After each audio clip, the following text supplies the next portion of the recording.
Hi, it's me again with Corel tips and tricks. Just yesterday, I made a video on how to create this, and somebody gave me a suggestion, and I knew it, but then I thought of something else that might be a lot easier for most people. And if you didn't watch parts 1 and 2, you might want to watch it.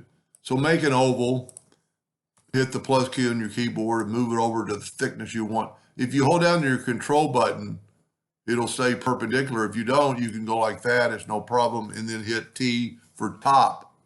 Now we're going to go ahead and move this over so it's closer. I'm going to grab both of them and hit T. Now, in the previous video, I had to make this link between these two spots, and the person said, well, just draw it from quadrant to quadrant. And see, it took a little time because you're on the edge in the quadrant, and that works perfectly. But I thought of something that might be easier.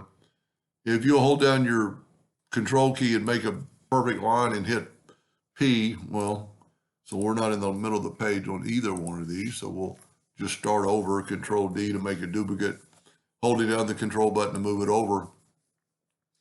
If you will take this line and just select all three items and go T for top, it put it right in the quadrant. Now, with that said, we don't need these extra lines, but they don't hurt us. And then what you could do is take your other line, Control D and hit P, and then you can take away these lines and go in here and take away that line, and then color in your two lines, and they're perfect. So instead of worrying about that line being even or equal, and if you have your nudge factor set pretty high, you can just nudge that over and delete all this.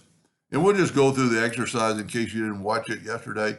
We're going to make this one blue.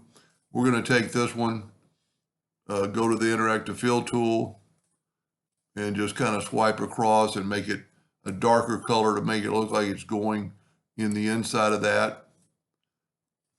And then all I did yesterday, matter of fact, I'll just take this one and I'll left click, right click, and I took a 3-sided polygon, and I just make it whatever size I want and then mirror it. Get your pick tool and just get it close, and let's zoom in. There's actually a node in the middle, and hopefully it'll snap right to that midpoint. And then you can just take your virtual segment delete key and delete that line. Take your smart fill tool again and fill that in with that blue. You know, I always go back to doing it this way. I could have colored it black, and then I could have gone over here and changed the color to blue. But my question is, sometimes there still might be a black there. So then nudge that over, and you're done. You've got a pretty neat graphic. And just like yesterday, we're equal, we're even. The arrow starts at the bottom, so it's equal. But part 2, I think I told about that, where you could make a different look. That's pretty cool. A little easier. Hope that helped. Thank you for watching.